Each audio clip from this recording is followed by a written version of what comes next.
All right. Hello, everybody. Welcome to Laser Brains, the podcast where we review every single awesome movie ever made. I'm your co-host, Mike L. And as always, I'm joined by... Joshua Mervell. That's and tonight right. we are reviewing the Joss Whedon classic TV pilot, Firefly. Well, hold on. You're not Joshua Mervell. You're Champ Ian. Oh my goodness. Yes. No way. Because Joshua Mervell is in Japan right now. He's on vacation. And unfortunately, he missed this episode. But guess what? That's okay. Well, then we have a special guest. Surprise. Yeah, if I'm not Joshua Mervell, then who the hell are you? Maybe I'm Josh. Hey, Josh. Are we all Josh? Maybe we're all We Josh. all want to be Josh, but none of us can be We're Josh. all joshing. Yeah. Okay. Just joshing around, So, you okay, know. let's cut to the chase. We have a very special guest here who's been coming to movie night for, I think, a year now, right? About a year, but a little bit over a year, yeah. Wow, okay. And so for the first time ever, Caitlin is guesting on our podcast. Hi. Yes. Thank you. I'm so honored to be here. It's been a long time coming. We've had to pick a really good pilot, I guess, Pilot in this episode, case. yeah. So I'm excited. I can't wait. Now, how long have you known that you were going to be on this podcast? Like months on end, I feel like. But it's always been, put off. This specific podcast. This specific podcast. 5 Oh. minutes, 7 minutes. Less than 10. Yeah, around less than there, 10. yeah. Less Yeah, than we 10. surprised Caitlin with Yes. this right after the It's been building up, though. We have Yes. been building this anticipation where I appear, and here we are.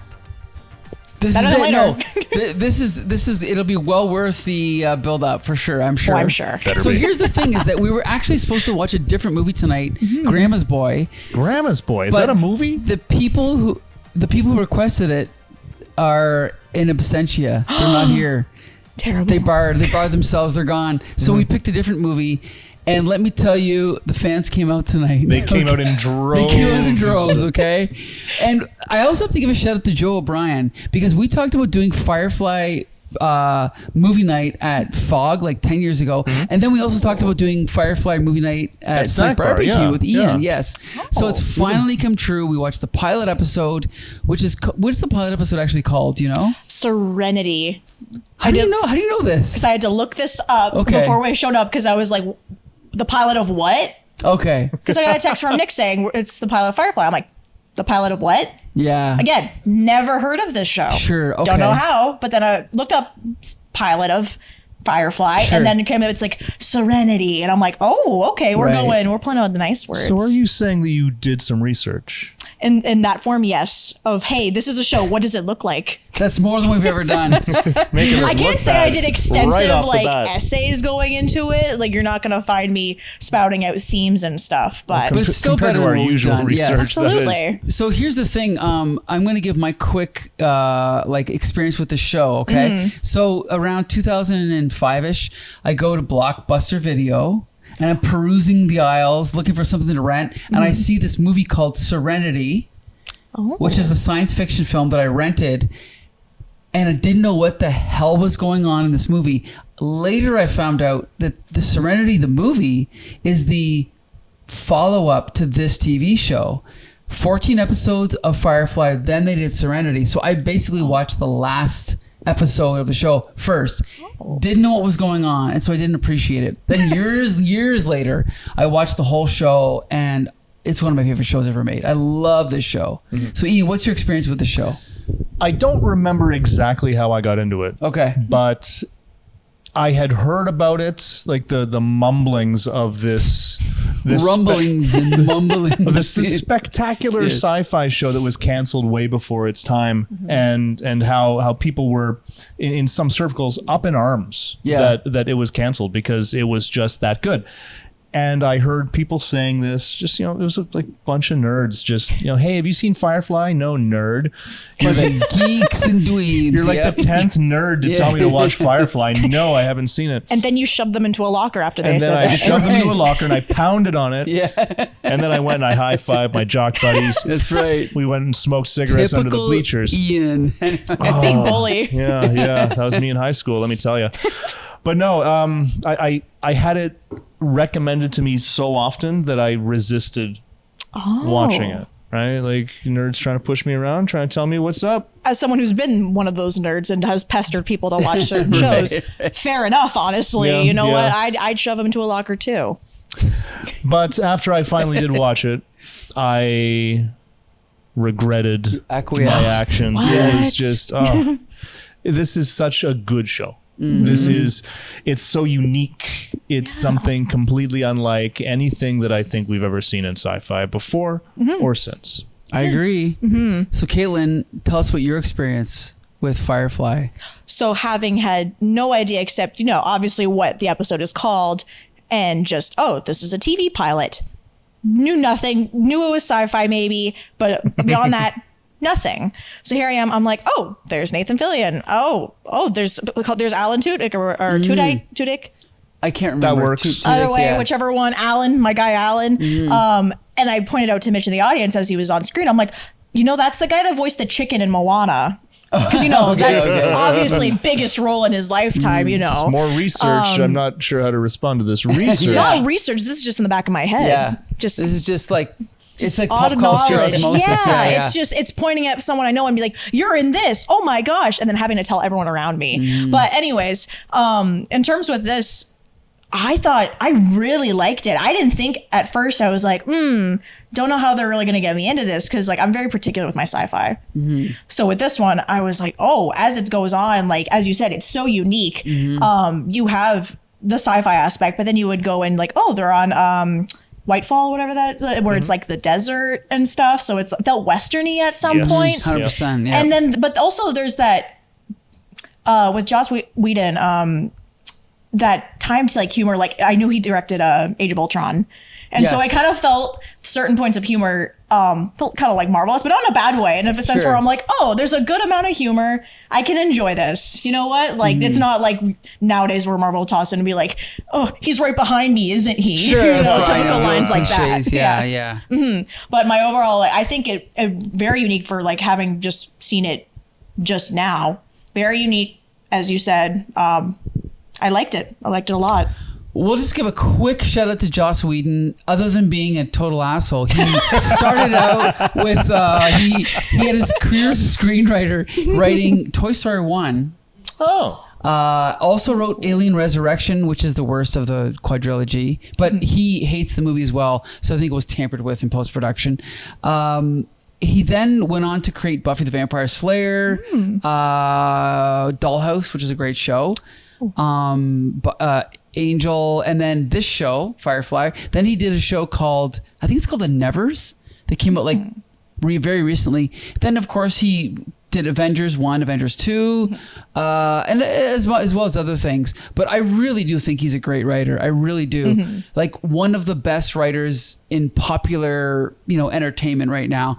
And this episode, the weird thing I'll say about this show, there's only 14 episodes? I think so, yeah. And really? I've noticed something twice in this pilot is that things that I remember happening much later in the show were in the pilot. And one of them was when Kaylee is trying to describe something. I think it's to Jane, and she's like, and she tells him, and then he doesn't know where to look, and she's like, look where I'm pointing. And I remember that happening later in the show. And then the other one was when at the the second last scene when the captain says to Jane, he's like, you made a deal with him. You did, or he tried to make a deal with you, didn't he? And I think the reason I feel that happened later, and then now I'm seeing it happen in the pilot, is because these characters are so fully formed, right away. Yeah, I don't know how many. What is it? 10 characters or whatever it is. Smaller. They're all, they're so well defined right from the beginning, right? Well-rounded, yeah. Yes, well-rounded. Like you know exactly who each of them is, what their motivation is, right? They're dynamic and like this is the English teacher in me coming out here. They're round, they're dynamic. They have these situations like individual problems and you're caring about this, which especially for a pilot, like to start off and it's like immediately having those likable characters from the get-go, incredibly important. I agree. For an ensemble cast to be able to pull that off. If this was just some show where you had one or two main characters, I would still be pleasantly surprised if they were so fleshed out by the end of the pilot. But to have every single character, I agree. It's remarkable. I don't know how they did it. I don't know. I think it's, you look at like a career of someone like Joss Whedon. So this was, I don't know what year this started, 2002. Okay. So he'd been in the industry 10 or 15 years. So he has a lot of experience already. And right away he comes out of the gate, and I remember the first time I saw this episode, I did not like Nathan Fillion because I thought he was a total asshole. Really? But then I realized as the show went on, oh, that's why he's so cool. That's why he's so appealing. He is an asshole, and that's okay. And then Adam Baldwin, not related to Alec Baldwin or William Baldwin, but he's also an asshole, but in a different way. Right?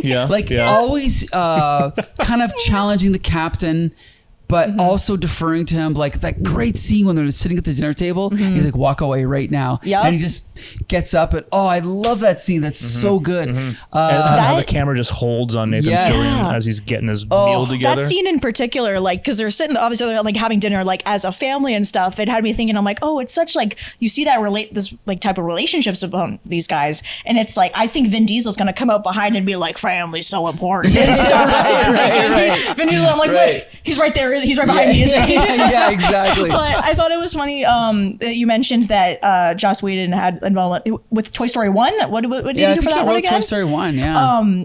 This is kind of on topic with Toy Story 2, though. The exact scene in my head that I compare with this is the fact that this got canceled right after one season.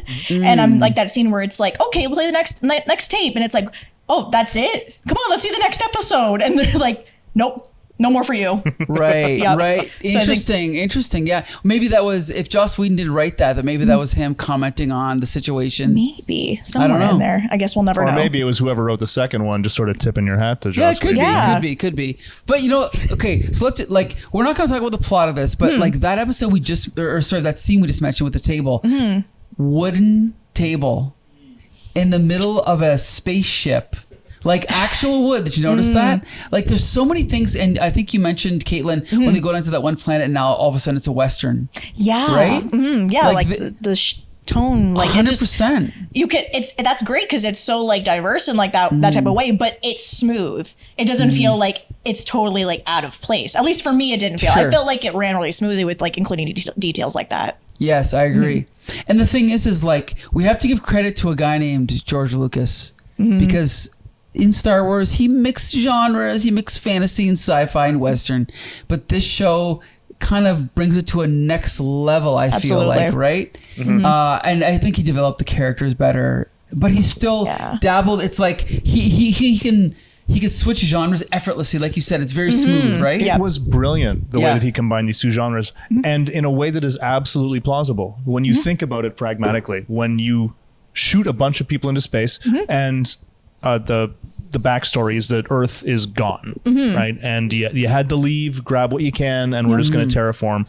And when you're starting from scratch, what's going to happen? The same shit that happened in the Old West. When you're throwing, when you're throwing around like genres and you're trying to like make sure that it flows, it's not an easy thing to do. Like you're gonna like run into certain problems where it's like, oh, how can I transition from this into this?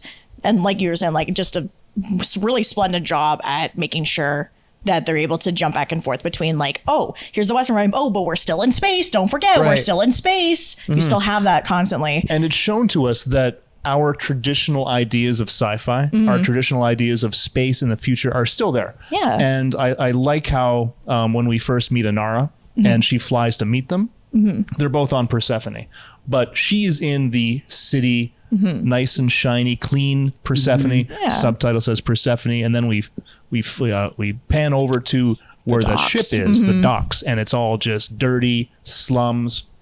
People are frying up random meat on random metal grates. It looks like 20th century, basically. Yeah. There's chickens running around. It's a completely different world. One thing that I liked, and I was talking to my buddy Mitch about this, was the fact that a lot of the details, like, is stuff like you can see the actors like interact with and like actually touch, like the board where Alan's, I forget his character's name, the guy that really mans the ship. Wash. Well, when he like is interacting with things, like you see him visually. Like it's not like nowadays where like, oh, there's a lot of like CGI and stuff, but you see set pieces and stuff. You see what they're like interacting with, like prop wise. Whereas now, this isn't like shade or anything, but like you have scenes like in Guardians of the Galaxy or whatever, where a lot of it is panned from as if you're the windshield looking at them. Like there's just the little dashboard view of that sense, and I'm like, that's great, but I want to see people press buttons. Maybe the captain's buttons, but also somebody else's No, buttons. You know? no, but you raise a good point because this is like we said 2002. So you figure Phantom Menace had come out, Attack of the Clones had come out, and sci-fi was moving towards this all CGI kind of thing. Yeah. And also Minority Report with Tom Cruise. That was one of the first movies where I remember when Tom Cruise was activating the computer. It was all like pressing buttons in the air and I never liked that. I like how in this show, just like, did you ever see Battlestar Galactica, the reboot? No, I haven't. It's like this. It's really good. And one of the things is everything's very tactile.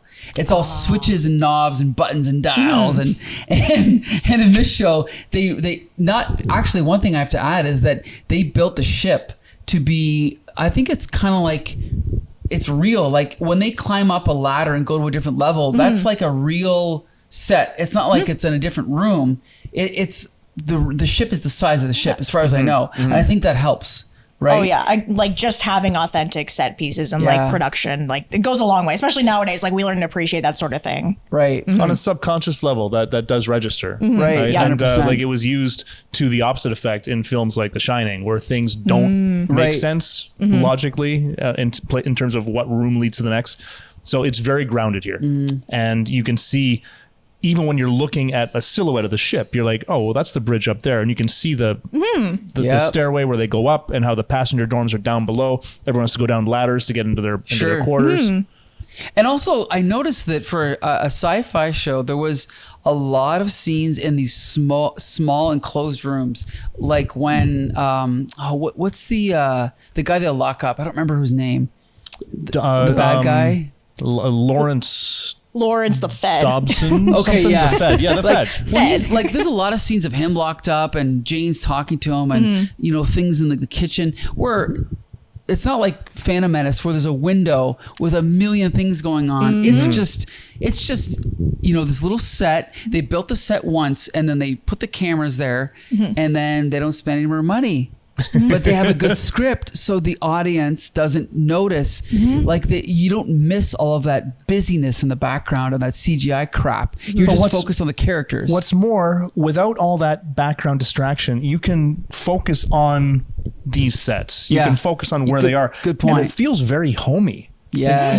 Even though it's kind of claustrophobic and chaotic and there's weird tech dangling everywhere, it still feels like the ship is giving you a hug. It's like a camper. It's like a Winnebago. Yes. You want to go on a camping trip in this little tiny ship, right? Yeah, I love it. Why? Because it's family. It's all about family. Yes, 100%. You are correct. Yep. So, and again, like we're not like I've seen the whole show twice all the way through. Ian, you've not seen the whole show.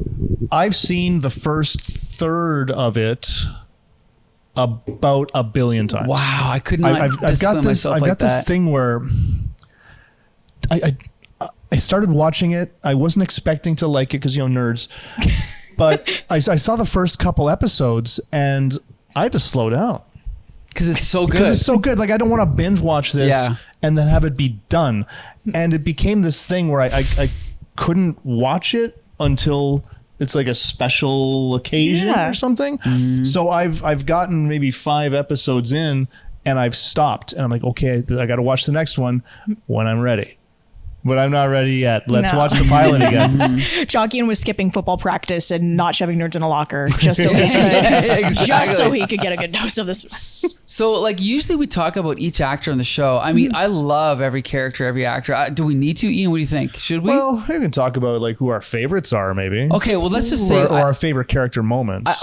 I mentioned Nathan Fillion again. When I first saw it, I didn't like him, but then I realized he is sent from above. And now, I don't know if you know this, he's being cast as Guy Gardner in the Superman movie. Do you know about that? No kidding. What? Yeah. So it's news to me. Yeah, the Guy Gardner character, if you read the old Justice League comics, in the face of the earth, of the 8 billion inhabitants that inhabit the earth, Nathan Fillion is the number one. Like, he's always been number one because he is that asshole, right? Like he is the perfect guy to play that asshole. So I'm so glad about that. And also, I think someone else from this is also going to be in the Superman movie, but I can't remember who. It'll come to me. But let's talk about Nathan Fillion. What do you think about Nathan Fillion, Ian? I think he's the perfect leader. Yeah, sure, I think he's sure. the perfect leader because he's wounded. He's not had things go his way. He's pissed off that he was on the wrong, like not on the wrong side. He was on the losing side of this war. Yeah. Right. And he's had his life basically turned to shit. But he still has that protect my troop Sure. Yes. mentality, right? And he's fiercely protective of the people under his command and the passengers under his command. And even when he's pissed off, trying to punch the doctor in the face because he's irritated with him, by the end of it, he's still like, well, you should probably just stick around. And he just has that no nonsense but heart of gold sort of vibe to him. Yeah. You keep stealing like my thoughts over here, and it's kind of freaking me out a little bit over here. But yeah, he's, like you said, like the heart of gold, but also he's so protective of his crew. And obviously, like, he's gone through these things. And if you were really like a bad person, like, he would have, you know, not tolerated anything that like Simon and his sister, like that, he would have been totally against it. But you see the good, you see why he is the leader. You see why these people listen to him. Yep. And you see why they continue to stick around despite him. Like, I know around the end he said to Simon, he's like, oh, until you find something better, you can stick around. Right. But there's a reason why a lot of these guys, besides, you know, being criminals, like, are still sticking around, you know? And I think that especially applies to Jane, because he, even though he wants to kind of challenge the captain, he knows that the captain's, what's his name? What's his first name? What's his name again? Whose name? The Nathan Fillion. Malcolm. Yeah, Malcolm. Reynolds. He knows that Malcolm's smarter. So he's like, okay, fine. So he just kind of defers to him because he knows that he's smarter, and he knows that he probably has a better answer than he does. I think that's what it is, right? I think also with, I know I touched a little bit on like the humor, like Nathan Fillion has a lot of like a little like one liner, like little jabs here and there. And it reminds me so much of Bill Murray in Ghostbusters, because it's like, why they give him all the fun lines, you know? Why does he get to be the only funny one? But that's true. There are still some funny bits from like other casts. I feel like Nathan was like a standout for like one-liners and stuff. 100%. And I'm like, this is just Bill Murray in Ghostbusters. I totally agree. That's a good point. Good point. Okay, so let's just sidetrack for a minute and talk about the sense of humor, because Nathan Fillion's character is the author of the best joke in the fucking episode, and one of the best jokes I've ever seen in my life. I'm gonna agree with that. Gosh. Which you can explain it. Oh, all right. First of all, because I know the joke you're talking about, the way that this joke is set up, there's all right. The doctor Kaylee's been shot. Yes. By the Fed. And now the Fed's locked up. The doctor is a fugitive, and he convinces Malcolm to run from the law. Otherwise, he's going to let Kaylee die. So there's some friction there. Malcolm says, all right, you'll come along with us to Whitefall, and you'll get off there as long as Kaylee pulls through. If she doesn't pull through, you're getting off a fair bit sooner, which means that he's getting thrown into space. So after catching the doctor with an aura, he gives him a piece of his mind and says, you should really deal with this Fed, because you brought this on us, but you don't have the guts, and I know you don't have the time. Like, well, what do you mean? Kaylee's dead. Boom. Sad music. The music kicks in. The slow motion the kicks violin running down the hall, slow motion, seeing the preacher walk around the corner.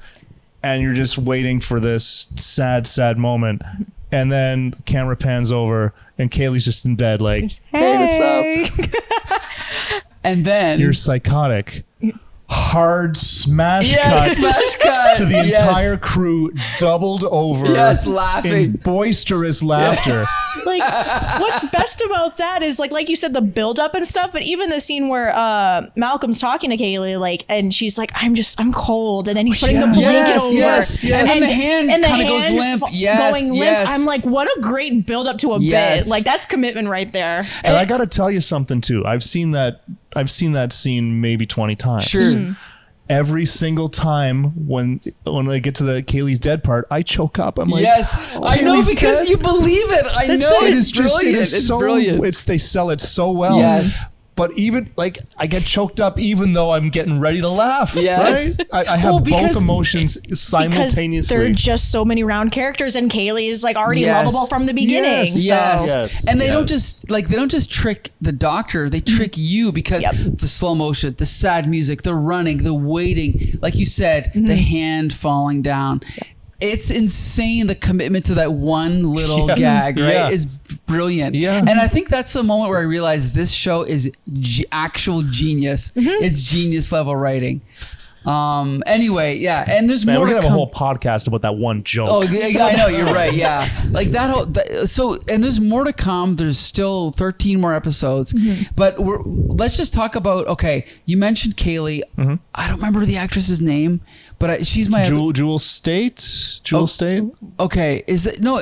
Yeah, okay. I think you're right. Yeah, she's my second favorite character on the show. I love her character because, again, all these characters have kind of like a duality. And I think she is like, it's funny because she's very kind of feminine and kind of naive, but she's also the mechanic on the show. And she is the one who can fix the ship, but also has, you notice in this episode, she's like, she kind of says like, you're so reliable. She's like talking to the ship. Like, that's like, my girl. That's my girl or whatever she says. I love that. And the way that she plays off of the captain and also plays off of the companion, right? She's one of I love her. She's one of my favorite characters. What do you think, Caitlin? Immediately, like I locked on her, I'm like, she's gonna be a favorite of mine. Of like course. the style and stuff, like the way she like it just, costume, like stuff like that, but also personality too. Yes. She's that character that is universally loved by like everyone on the crew there. Yes. So when she gets shot, it's immediately impacts like everybody, and it shows that relationship. Like it shows shows that she's such like a core piece of that crew. And granted, like this is me having not seen the show. I'm sure everyone is like learned to be like a core piece of that crew. I don't know. Prove me wrong, maybe, if I haven't seen it. I have not seen this. Well, I gotta say one really important thing. Did you notice that even though Jane was kicked out of the dinner for disrespecting her, you notice when she was getting operated on, he was waiting outside the operating room, like kind of crouching in, waiting to see. Jane's clearly got a crush on Kaylee. Yeah. At that the dinner scene, when her and the doctor are talking, camera pans over and you were hearing their conversation as we're just watching him, glaring subtly. It's brilliant. It's brilliant. Anyway. So what do you think, Kaylee? What do you think? She's such a sweetheart. She's such a sweetheart, but she's also a badass who can fix anything. Yes. And she's also completely aware of everything that's going on. It's not like she's naive. And this is stuff that sort of, can we talk about stuff that happens in further episodes? Just to make points? Sure. Don't spoil anything. Don't spoil anything too much. But no, this is a scene in another episode where someone's rigged a bomb to the ship. Okay. And she has to disconnect it. Okay. And the captain's like, Kaylee, can you do this? And she's like, yeah. I mean, I think so. It's not as though you'll be able to yell at me if I fail at it, right? Yes. So she understands the stakes of everything. She understands everyone's mortality. She understands all this stuff, but she still has this innocence way of looking at things, and she's got this hippie persona that they flesh out kind of nicely too, even with things like the sign on her quarters, where it says Kaylee's room in this handwritten, and she's got the Christmas lights. I love the lawn chair. Like when she's sitting at the dock waiting for everyone to come back from doing the duty, just hanging out. She's got her lawn chair. She's like, all right, bring it back inside. Like this is just spinning the parasol. Yeah. She's feeling her oats, she's having a good time. But again, not naive. She's still, she's still on track of things. She's just very positive. She's just sees the good in everybody, I think, And then one actor I have to mention is, I already talked about it, but Adam Baldwin, who I know from Full Metal Jacket. Have you guys ever seen Full Metal Jacket? Adam Baldwin plays the asshole, which is a stretch for him, but I think he's just really good at that role. And I gotta say, as the show goes on, he lives that up so much. And it's also interesting because he is kind of a tough guy, and he is reliable to be that tough guy, but he's also untrustworthy. So like I said, it's like every character has two sides to them, but I think makes them all so interesting, and they all play off each other in a really interesting way. What do you think, Ian? He's great. He's got, you think that he might have a heart of gold too, But Yeah. you know deep down he can be turned. Yes. Yes. But you also know that despite the fact that money means more to him than probably everything, he does have a lot of respect for the captain. Yep. Yeah. And it's not, I don't think it's just respect because he knows that the captain's smarter or that he knows that the captain's in charge and he defers to him. I think he respects his authority just because Reynolds has earned it. Sure. Yeah. And you see that in the, again, going back to the scene in the dining room where he gets chewed out by the captain and he backs down. Yep. And he backs down right away, but you know he's not happy about it. Right. Right. But it doesn't doesn't remain a thing. Sure, This right. doesn't drive a wedge between them. He's like, all right. Like it seems as though he knows that he's an asshole. Yes. Good point. Good point. That little plot point there with like where you find out like, oh, is he like trustworthy? Is he not? Like when he's basically getting like bribed by Lawrence the Fed during that scene. It made me like, that was probably one of the more like defining moments where I'm like, I want to watch more of this actually. Like just it puts like, especially like in the pilot, you need those little plot points that are like going to make you want to watch more. Like, oh, will he betray him later? Right. Will he stick around? Like what, like I got to watch more so that I can find out. And I think his performance with that made me think, oh, I need to see more of this. Well, guess what? What? You might see more of this because I think, Ian, we might have to show more episodes of the show. What do you I think? think we might have to show more episodes of this show. I would love to see more episodes of the show. We might have to show, I mean, this may be the quote unquote special circumstances by which I watch the rest of them. I think so. And there's only 14. So if we double up, we could get this done in 7 weeks, right? What do you think? Think we have a great idea on our hands that needs to be executed. All right. So there you go. And we're going to be talking about this show a lot more in the near future, but that's our review of the pilot episode of Firefly. Be sure to join us. I don't know when the next Firefly episode is going to be, but it's going to be soon. But before we get to that, we're going to be reviewing other movies very soon, right? I believe we are, Like aren't we? we're going to review a Star Wars. What, a Star Wars? Yes. Is there going to be an X-Man? An X-Man An movie. X-Man? An X-Man movie. Maybe a Star Trek movie. Oh, Yeah, that maybe. too. And who knows what else, right? The possibilities are Adam endless here. Sandler movie? An Adam Sandler movie, hopefully. Yeah, we'll see, right? We'll see. So we want to thank Caitlin for joining us for the first time. Thank you for having me. Absolutely. This is an honor. Spectacularly. Thank We want to thank our fan for joining us. Nick. That's right. Woo! And Champion, I want to thank you for hosting Movie Night every week at Meteor. Well, it's always my pleasure. All right. Even when it's not a movie. That's true. Sometimes you watch TV shows, Yeah, right? we You do. never know. Yeah. You never know what you're gonna get, right? Exactly. And let's thank Mike for being thank himself. You. Oh, thank you so much. Thank you. Woo, I try my best. Yeah, I guess that's it. You can see all of our episodes on comicbooksyndicate.com or on YouTube. Laser Brains, Tape Crusaders, plus UK Corral sometimes. They're all there. They're all fun. So, and also come out to Meteor every Wednesday, sometimes on Tuesday. Today's Tuesday. That's right. But it's Today's almost Tuesday. Wednesday. Yeah, so it counts. So yeah, be sure to join us every week. And until the next time, see you later.